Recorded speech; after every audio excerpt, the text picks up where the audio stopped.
ಈಗ ಮತ್ತಿನ್ನೊಂದು ಏನಂತಂದ್ರೆ ನಾವು ಹಾಸ್ಪಿಟಲ್ಗೆ ಹೋಗ್ತೀವಿ ಅಥವಾ ತುಂಬ ಏನೋ ಎಮರ್ಜೆನ್ಸಿ ಆಗಿರುತ್ತೆ, ತುಂಬ ಸೀರಿಯಸ್ ಆಗಿರುತ್ತೆ.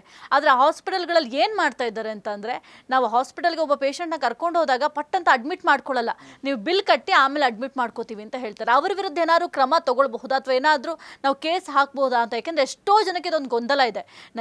ಪಾಪ ಅವ್ರಿಗೆ ಸೀರಿಯಸ್ ಆಗಿರುತ್ತೆ ಅಥವಾ ಹಾರ್ಟ್ ಇಶ್ಯೂಸ್ ಆಗಿರ್ಬೋದು, ಏನೋ ಒಂದು ಪ್ರಾಬ್ಲಮ್ ಆಗಿರುತ್ತೆ.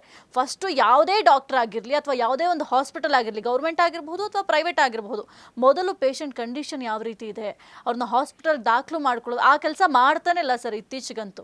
ಇಲ್ಲ, ಅದನ್ನು ಮಾಡಬೇಕಾಗಿರೋಂಥ ಸರ್ಕಾರದ ಸುಪ್ರೀಂ ಕೋರ್ಟ್ ಆರ್ಡ್ರು ಇದೆ, ಮತ್ತು ನಮ್ಮ ರಾಜ್ಯ ಸರ್ಕಾರದ್ದು ಹರೀಶ್ ಸ್ವಾಂತವನ ಅಂತ ಒಂದು ಯೋಜನೆ ಇದೆ.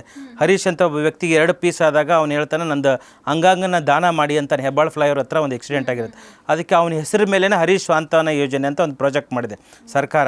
ಯಾವುದಾದ್ರೂ ಒಬ್ಬ ವ್ಯಕ್ತಿ ರೋಡಲ್ಲಿ ಆಕ್ಸಿಡೆಂಟ್ ಆಗಿ ಇನ್ನೇನೇನೋ ಎಮರ್ಜೆನ್ಸಿ ಆಗಿ ಕುಸಿದು ಬಿದ್ದಿರುವಾಗ ಹತ್ತಿರ ಹಾಸ್ಪಿಟ್ಲ್, ಸರ್ಕಾರಿ ಆಸ್ಪತ್ರೆ ಆಗಲಿ ಅಥವಾ ಪ್ರೈವೇಟ್ ಹಾಸ್ಪಿಟ್ಲ್ ಆಗಲಿ ಹೋದಾಗ ಸರ್ವಿಸ್ ಫಸ್ಟು, ಪೇಮೆಂಟ್ ನೆಕ್ಸ್ಟ್ ಮಾಡಬೇಕಾಗಿರೋಂಥದ್ದು. ಇದು ಸರ್ಕಾರದ ರೂಲು. ಇಲ್ಲದೇ ಇದ್ದರೆ ಅದು ಅಫೆನ್ಸ್ ಆಗುತ್ತೆ.